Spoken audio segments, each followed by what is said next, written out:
Hola, ¿qué tal? ¿Cómo están? En el marco del proyecto de Mea Kolot, en el cual el grupo de Rabanim tendremos la oportunidad de compartir algunas palabras de reflexión y de estudio acerca de estos tiempos que estamos viviendo, el mes de Elul y Rosh Hashanah y Yom Kippurim, es que me gustaría compartir también con ustedes un texto para mí muy importante, muy conmovedor, que lo leemos en Rosh Hashanah, pero antes vamos a buscar inspirarnos, vamos a buscar compartir a través del sonido del shofar, que escucharlo, que percibirlo nos puede transportar y nos puede ayudar a ir preparándonos para lo que muy pronto tendremos en nuestras vidas.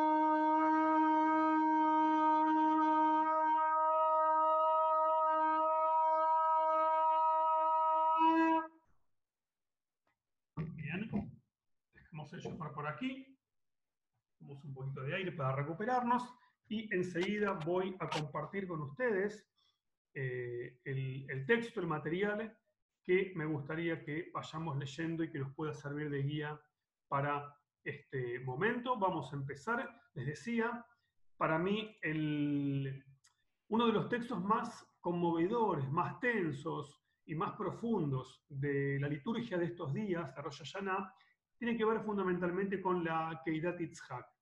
Este episodio en el cual Dios le pide a Abraham que lleve a su hijo Yitzhak, si bien el texto hace un poco de juego con tu hijo, el único, a quien amas, etc., entendemos que finalmente es Yitzhak quien debe ser llevado por medio de Abraham a un lugar que Dios le habrá de elegir para entregarlo en sacrificio.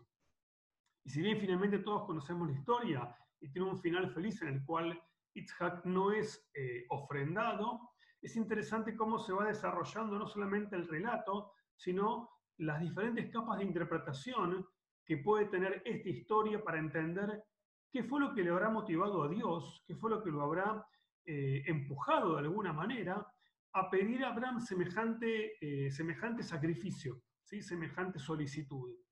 Y la idea es compartir algunas de las fuentes para poder entender y tener una mirada, no es la única, por supuesto, pero tener, aunque sea una mirada, una idea acerca de el significado, digamos, por el cual leemos esto en Rosh Hashanah. Porque también vale la pena pensar esto.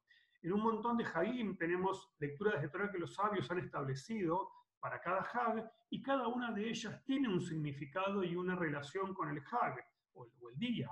Leemos en Yom Kippurim acerca de el ritual que hacía el Kohen Gadol justamente en Yom Kippurim en tiempos del Beit HaMikdash, o que iba a ser en tiempos del Beit HaMikdash, perdón. Leemos en Sukkot las mitzvot de Sukkot, Sarbat HaMinim y estar en la Sukkah, etc. Leemos en Pesach acerca de la salida de Egipto.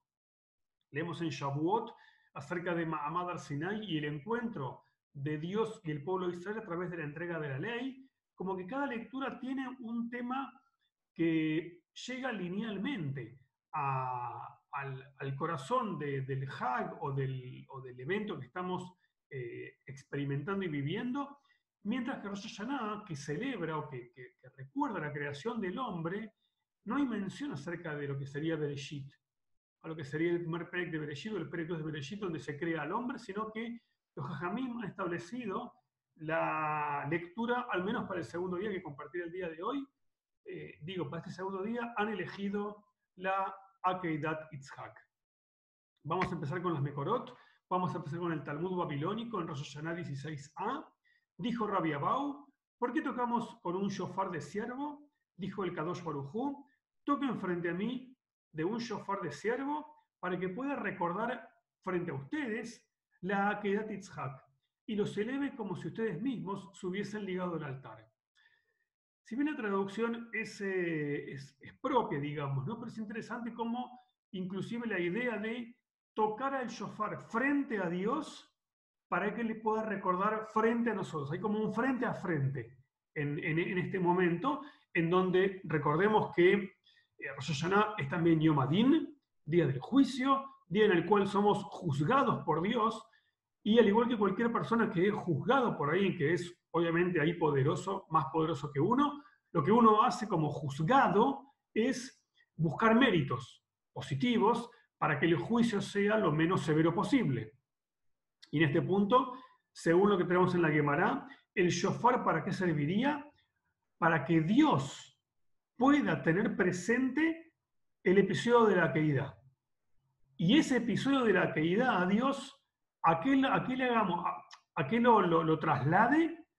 A pensar o a imaginarse como si cada uno de nosotros fuésemos los que nos habríamos o hubiésemos ofrendado en el altar. En este punto hay que entender que según la Guemará, la idea de la caída es como una carta de presentación.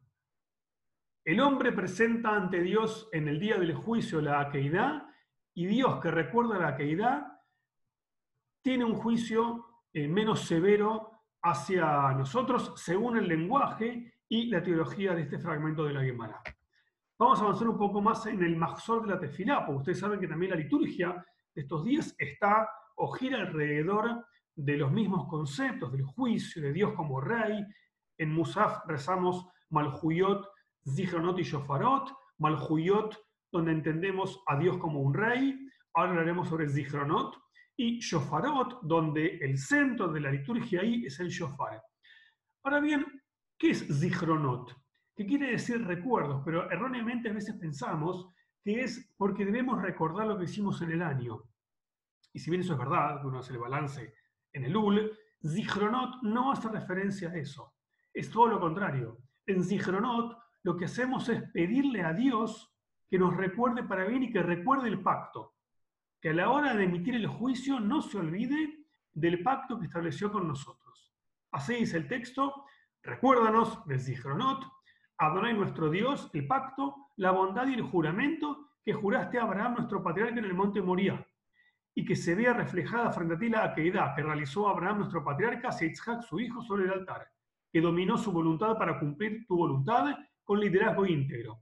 Así pueda tu voluntad ser dominada frente a tu enojo sobre nosotros y la akeidá de Isaac el día de hoy sea recordada. Es decir, ¿qué tenemos acá? Acá tenemos una idea de paralelismo o equilibrio. Así como Abraham pudo, diríamos en hebreo, pudo dominar su instinto y sacrificar, digamos, y perder inclusive su hijo por pedido de Dios, así como él dominó su voluntad y cumplió con la voluntad de Dios, también Dios, por otra parte, puede de alguna manera dominar su voluntad contra nosotros, que su juicio no sea del todo duro, rígido y difícil, sino que la akeidá, lo que demostró Abraham en la akeidá, sirva para que nuestro juicio, obviamente hecho por Dios, sea más benévolo de lo que originalmente podría llegar a ser. Es decir, hasta acá que tenemos la idea del juicio y la idea de que la akeidá sirve para qué? Sirve para, entre comillas, nuestro beneficio, ¿sí? Que nos veamos beneficiados en el juicio por aquella obra que realizó Abraham. Vamos al momento del texto. Vamos a ver, luego de que ustedes saben que finalmente atan a Isaac en el altar, preparan todo, el texto es muy, muy tenso, y cuando Abraham va a bajar el cuchillo, el ángel de Dios llega e interrumpe el acto y le dice, el ángel le dijo en Bereshit 22:12, no hagas ningún daño al muchacho porque ya sé que tienes temor de Dios, pues no te negaste a darme tu único hijo. Es decir, que según el Pshat, según el texto literal, entendemos que era una prueba en la cual Dios estaba probando a Abraham, y Abraham, al aceptar hacer la akeidá, estaba cumpliendo y pasando y aprobando, digamos, la prueba. Y vamos a ver qué dice Rashi. Dice, porque ahora sé.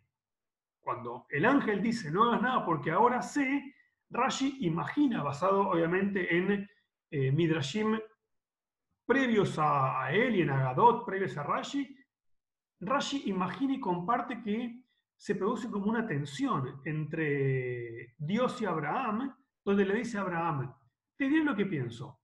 Ayer me dijiste que en Itzhak perdurará mi descendencia. Y volviste y me dijiste, toma a tu hijo. Ahora me dices, no extiendas tu mano sobre el joven y le hagas nada. Es decir, Abraham se enoja, parecería, de la polifonía de Dios. De esta cosa de Dios de, por un lado me dijiste que Itzhak tendrá descendencia. Luego me dices que tengo que entrar en sacrificio antes que me dé descendencia. Y acepto una cosa, acepto la segunda, inclusive en la contradicción, y ahora me dices que no le haga nada, como diciéndole, Dios, ¿para dónde vamos?